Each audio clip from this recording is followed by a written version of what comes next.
Today on Locked On Rockies, is this year gonna be the year for the Padres? You are Locked On Rockies, your daily Colorado Rockies podcast, part of the Locked On Podcast Network, your team every day.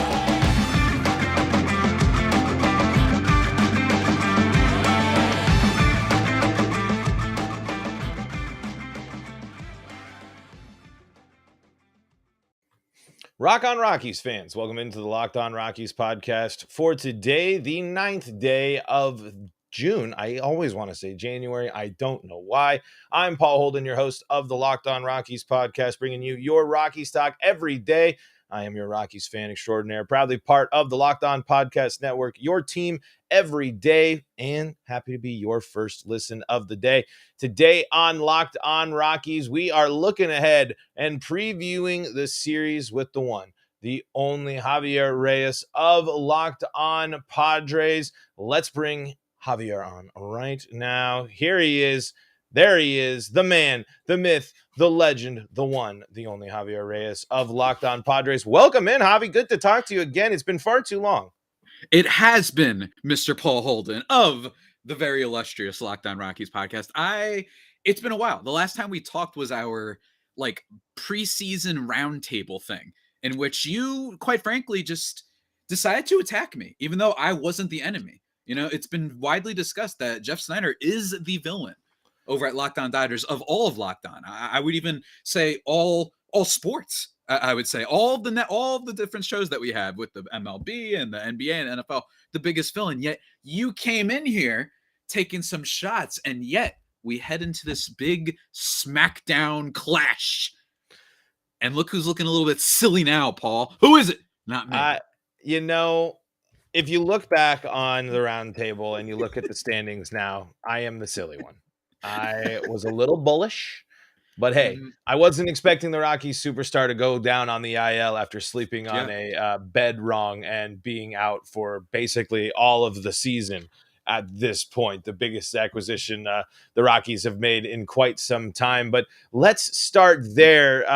We're doing this a little in the before the series, so we don't necessarily have any on the field stuff to talk about, but you know, the Padres, pretty good start to the season so far. I mean, above 500, the NL West is as good as we thought it was this year. What's gone right for San Diego so far? And a side note, when are we deleting the depressed Padres?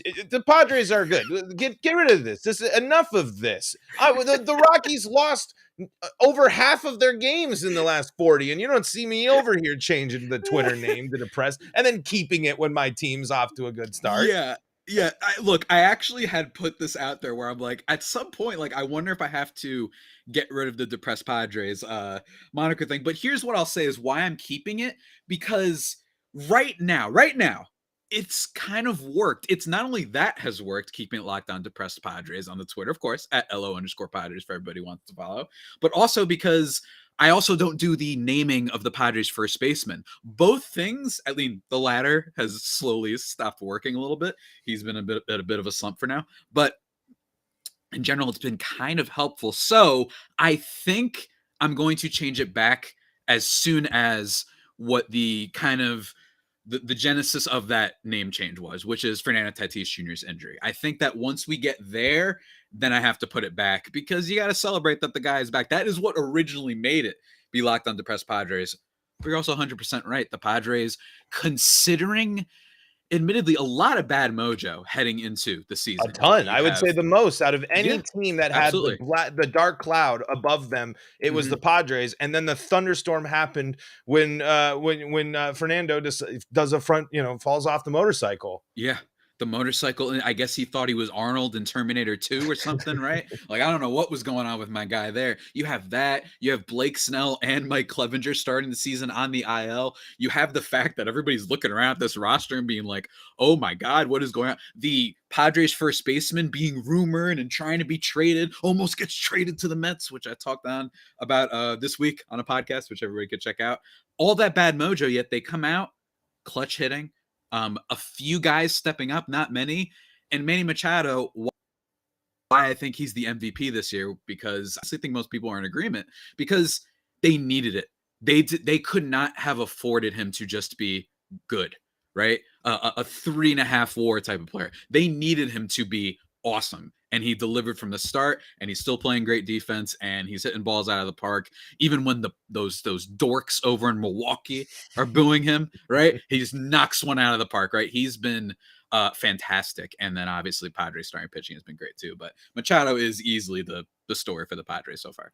Yeah, you kind of nail it on the head. The Machado, the kind of the start of not the only one, but I would say kind of the beginning of the mega contract, the big deal, the new place. I'm going to make the splash in the new area. And while he's played, good ball, but you're right. Machado needs to be elite for this Padres team. Much like when he comes back, the Rockies, if they want to turn things around and get back to that, into the competitive window, they need Chris Bryant to be elite. They need him to be a game-changing player, because the Rockies right now don't have that game-changing player other than maybe Connor Joe. I would argue that Connor Joe is probably the most interesting Rockies player that's there. And he's not doing it in the flashy CJ Cron, I'm going to hit more home runs than you might have thought and continue this offensive surge that I've had way. It's I'm going to get on base every game. I'm going to play 3 positions on defense. And when I'm not in the lineup for the Rockies are in a considerably worse spot. But you mentioned Manny Machado being the story. I wanted to ask, though, instead on the flip, is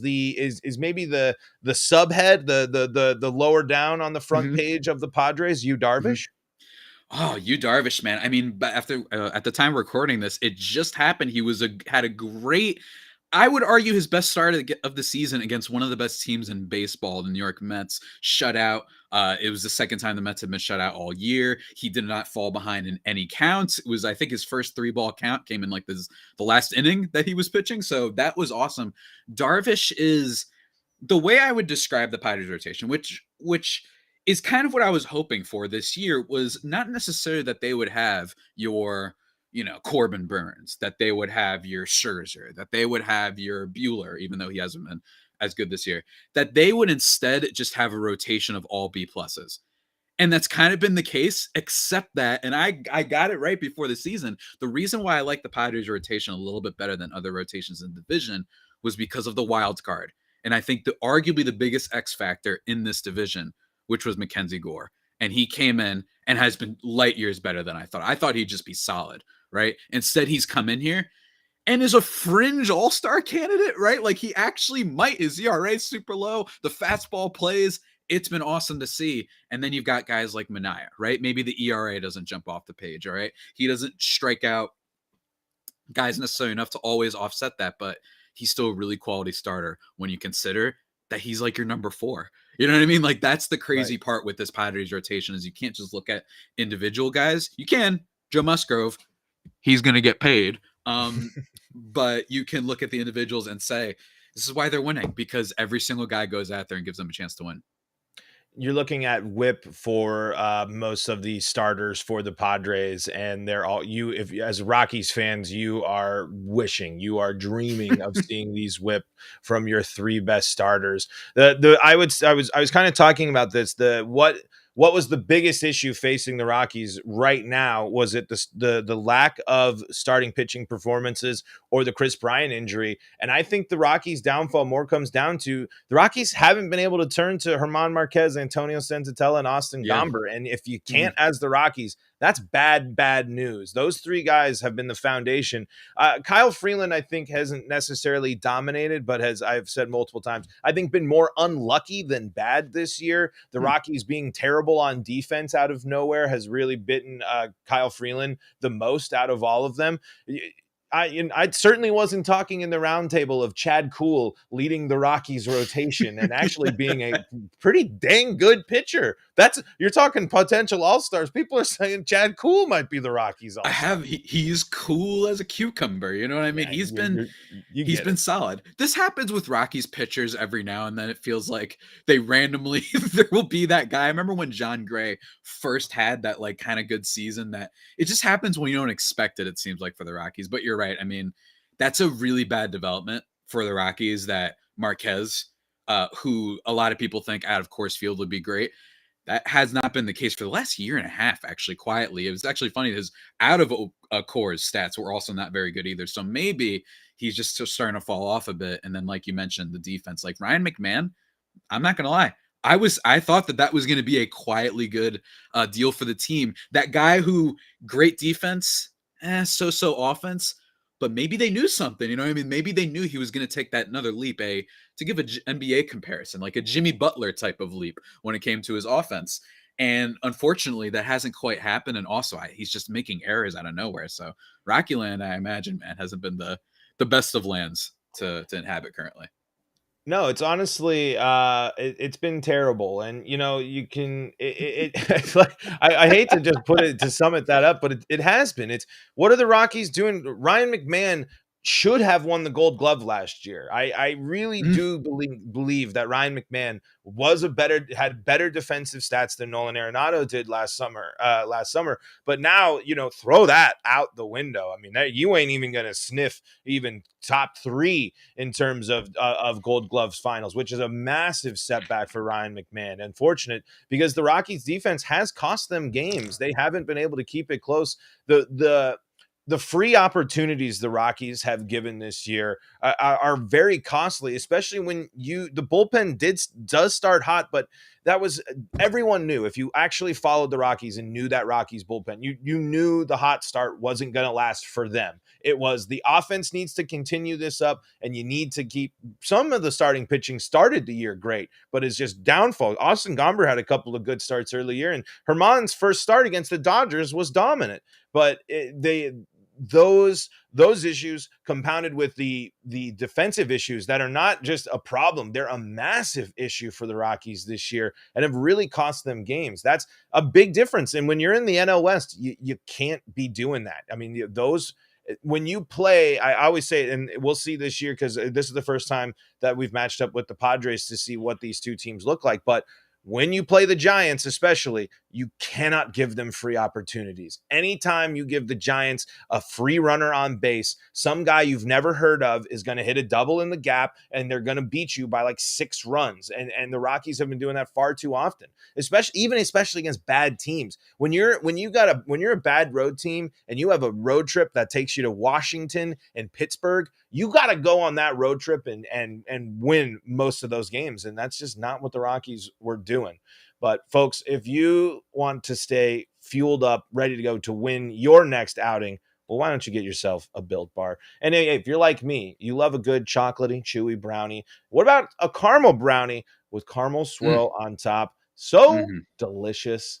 What if I told you can have all that in a chewy, chocolate, delicious bar that gives you 17 grams of protein? Not only just 17 grams of protein, 130 calories, and only 4 grams of sugar. A brownie with only 4 grams of sugar, folks. Well, the great people at Built.com have you covered. They are all about making you eat healthy, but also tasty too. And when they do, they that's what they do. They cover their stuff in 100% real chocolate. They don't sacrifice the taste for the health. You can have both. That's what they believe at Built.com and Built Bar. All Built Bars are made with collagen proteins, which your body absorbs more efficiently and provides tons of health benefits. And you can see the macros for all the Built Bar products and all the Built products at Built.com. And when you go to Built.com, you can use the promo code LOCKED15 and get 15% off your order. That's 15% off your order when you head to Built.com when you use the promo code LOCKED15. One more time, 15% off your order when you use the promo code LOCK15 at Built.com. Javi, I am curious now, as the Padres sit, 11 games above 500? How do you feel this Padres team stacks up with the NL West this year? I mean, now you can kind of, the preseason stuff aside, there's enough of this season where an identity is at least formed right now. So when we're talking early June, heading into month 3 of the season, how do the Padres stack up against the rest of the NL West? I think they stack up pretty good. I think that, and what you mentioned about the defense with the Rockies is important here, because the Padres defense has been excellent. Ha-Seong Kim last year couldn't hit, plays really good defense. And this year, an average okay hitter, but that's an improvement. And that really helps this team that's missing Tatis right now. So when it comes to the power and whatnot, they are lacking severely. Luke Voit, he was a cheap bargain bin option that I liked at the time. I still kind of like it for what they gave up. I thought it was fine, but he hasn't quite delivered on power so far.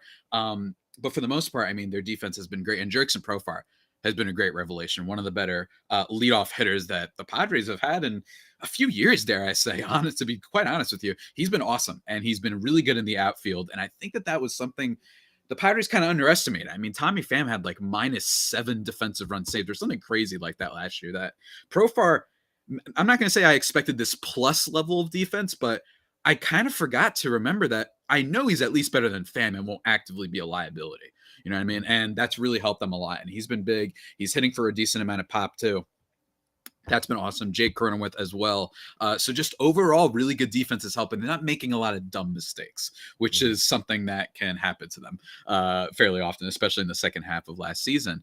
So that's been big. That's been big. And I think that is one advantage that they have. I know the Giants, they've been really lackluster defensively. Brandon Crawford has taken a step back. He's not hitting the same way he was last year. IL now.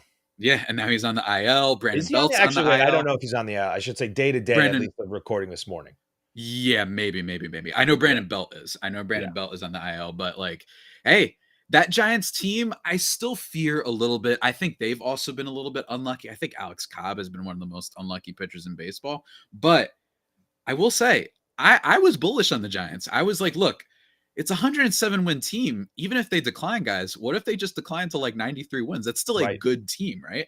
I said this on the roundtable, but the Padres, man, the big thing with them is, can they maneuver around until Tatis gets back? And can they not? Because they probably don't want to give up any pitching right now. They don't have much pitching to move in the first place.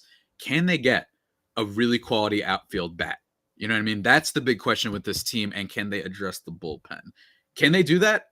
I do think so. I think so. And I think that the bullpen issue is actually major, but I actually trust this team quite a lot. They're pretty, AJ Preller has done a pretty good job at putting together bullpens before, kind of out of nowhere. I think they can move some prospects. I think they can tinker and move around. And I think they can get some guys that to be healthy. Pomeranz, Adrian Morejon just came back from the IL from his Tommy John surgery. He could be good. Pierce Johnson, all those type of guys, I think can make the bullpen at least okay. And not, 27th in ERA or whatever the heck it is right now. I'm sure the Rockies, I don't even want to look at the Rockies bullpen ranks, to be totally honest, because I don't need to tell you that Bard has been good, right? Daniel Bard. For what? Daniel Bard is a great story. Honestly, I'm fine. Out of a lot of the options, Bard has had some tough stretches. He piped some fastballs in the beginning of the year. He walks too many people. He's far from perfect, but I don't necessarily despise when Daniel Bard is on the mound, whereas it's like watching Carlos Estevez pitch nowadays, it's just kind of like, we've seen this game, we know what happens, and unfortunate that there have been a lot of games lost late from the Rockies that they have been in, and their offense hasn't helped them out either. But I'm curious though. You mentioned there's all this stuff. It's kind of a simple question, but with the Padres, I feel like you have to. Is this the type of team that can play 162? Is this a team that isn't going to lose? Because also in a follow-up, is this the team that's going to beat the Rockies this year? The Padres, especially last year, I've said this. I really do think the reason the Padres did not make the postseason last year was the fact that they could not beat the Rockies in the second half of the season last year. They could not at all. And that wasn't the only below average team that they struggled against. They had a series against the Marlins, I remember, that was a red flag, and the Pirates too last year. So with that, it's a really good question, because in fairness, situational hitting, Jurickson Profar, I swear that man gets an RBI every time he has the chance. And like I said, the Padres first baseman, his ground ball to fly ball ratio is still unbelievably bad, and he's not particularly fast.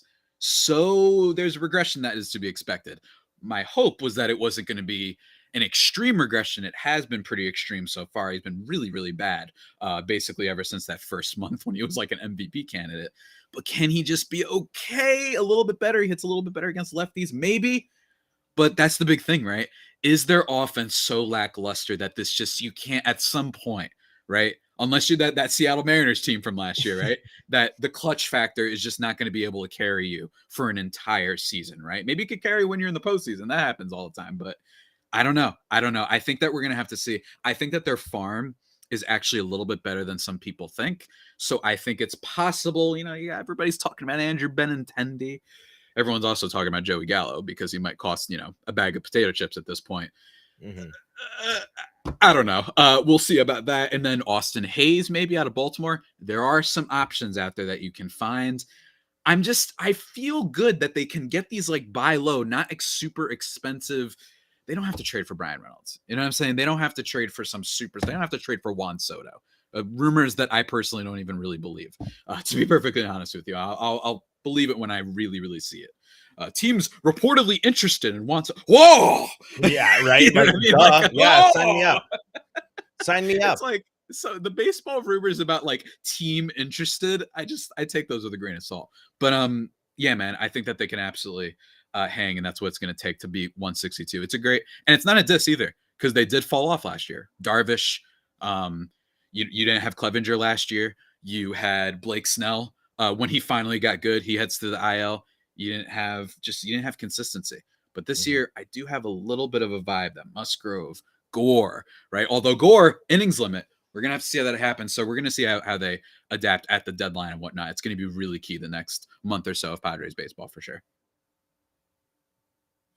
Javi, I just want to, let's kind of move. We'll look ahead here. What are you expecting with this matchup between the Rockies and the Padres? If I'm getting the rotation right, Senz is on the bump, then Gomber. So I believe the Padres will be seeing maybe Feltner if he's still there. I can't remember if he got option, but Feltner, Cool, and Freeland, I think will be most likely the rotation, at least there. But they will not see at least Marquez, Gomber, and Senzatella, who are pitching here in San Francisco. So I'm curious what you're thinking between this first matchup between this long. I will say, out of all, if you can give the Rockies a rival, I would say the Padres and the Diamondbacks are the two that you can. So these long-standing NL West rivals.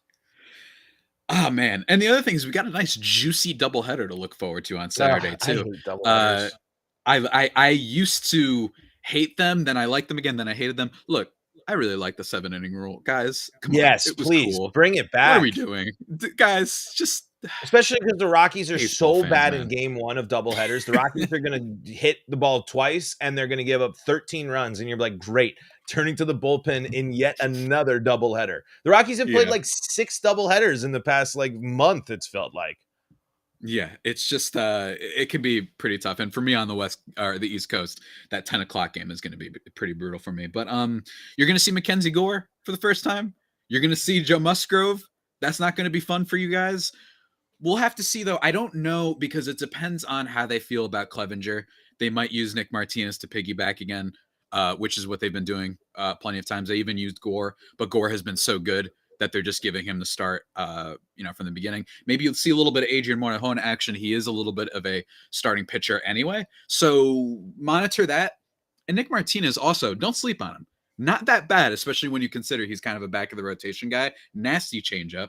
But I'm wondering with the Rockies, first of all, I mean, I got to give some credit to the Rockies. Connor Joe's such a great story, right? This is a guy who's, what is it? He's battled cancer, if I'm not mistaken. He's been traded from like 9 teams. My buddy Jack McMullen brings us up all the time. And he's like, we are all witnesses, because it's an amazing story.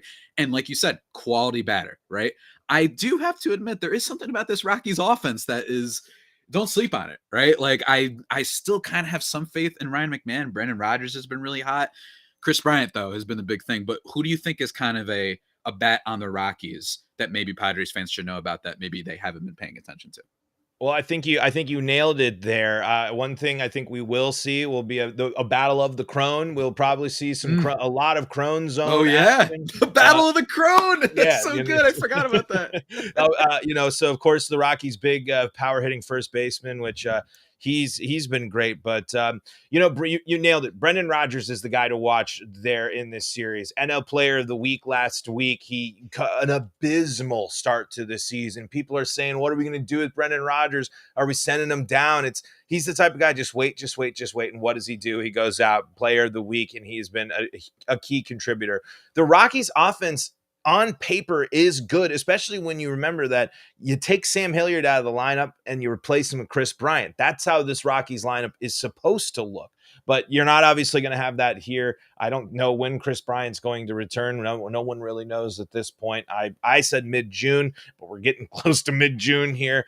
But Brendan Rodgers is the player to watch for the Rockies, in addition to Connor Joe. Connor Joe is someone who he's just, not only is his story special, but he is just I feel like every got to be someone, just manager's dream to have. Every single manager in Major League Baseball would love to have a Connor Joe, someone that has incredible plate discipline, a versatile defender in the fact that he can play multiple positions and play them well. First base, not so much. He's not really a first baseman, but he can at least catch the ball and field it, keep it in front of him enough that he's strong there. He can lead off. He can bat in the middle. He's going to generate RBIs. He can put the ball out of the yard, but he'll also draw a walk. I'd want every single Rockies player to just bat like Connor Joe. And I really think the Rockies have been better at taking pitches, and I think it has been someone like Connor Joe that can kind of set the tone for you. And I think it is nice for someone like Charlie Blackmon to not, when Charlie Blackmon will lead off every now and then, but instead he can kind of be patted a little bit by Connor Joe there, and Charlie Blackmon can he's going to just use the power. Let's put the ball out of the yard. Let's kind of be a more slugging type of hitter in the later stages of his career. Not to mention, I can't remember what the streak is right now, but he's got like a 30-plus game on base streak. He's fast. He's versatile. And on top of that, an incredible story. Yeah, testicular cancer survivor, multiple teams, and I'm so glad that the Rockies are giving him a chance to be when he was coming onto the scene last year, like when we were finally getting to see who this guy was and learning about him, I had it. This guy's going to be the fourth man on the bench and sit in Rockies purgatory. That's what I thought. They're not going to use this guy enough, but it's been so great to see that the Rockies have found a place for him. And that means Charlie Blackmon has finally, behind closed doors, he wasn't that bad, but I think he's really finally starting to embrace that I am the DH of this team, not the right fielder of this team. Because, Charlie Blackmon hasn't been he's not a good defender and he's just as a liability out there, but he can still swing it. So, that's another player to watch. Chuck still can put the ball out of the yard. He'll still put some thump into it. The batting average isn't great for Charlie Blackmon this year, but he's still, got some pretty good slugging and some other numbers too. So those are some names to watch. Ryan McMahon, can do something, but actually another name that you might Padres fans might be thinking, Jonathan Daza. He was in a prove-it year, and people didn't really know what his role was going to be coming onto this team into this season, other than arguably the best young quote-unquote Rockies center fielder that they had. So you thought he was kind of going to be the Rockies' best defensive piece there, because he's really struggled in history on offense, but he has instead turned that around and become a really, really dynamic player for the Rockies as well. So that Rodgers, Daza, and Joe are three names to watch. And if you're looking for the Battle of the Crones will also be fun to watch as well. The Battle of the Crones. That's so good. I can't wait. It's so good. It's going to be a great series. Javi, we'll wrap things up here. We are just about out of time, but just real quick, in classic sports crossover collaboration, give me a series prediction. Give me what you think's going to happen. Let's see here. As fun as it would be to get my revenge from you for last year for boasting and doing the little Locked On video, the Locked On Now video, and tagging me with you sweeping in the room. I think this is a series split. I don't know why. There's something about this that feels off. I can't quite put a finger on it. It might be that maybe I just think Gore and Musgrove are due for at least maybe a 4 runs from Musgrove and one run from Mackenzie Gore. He hasn't given up on a run in a while. I think they might just be due. And sometimes I know that's not like the best analysis in the world, but sometimes that's just what happens. Yeah. These could be fun games, man. These could be fun games. I always look forward to playing the Rockies. There's just something about them. And honestly, uniforms are really pleasing. I do like the City Connects. Do you? Yeah. I know some people wanted a purple variation of the mountain thing. I like them though. My thing with variant is, guys, there's 162 games in a baseball season.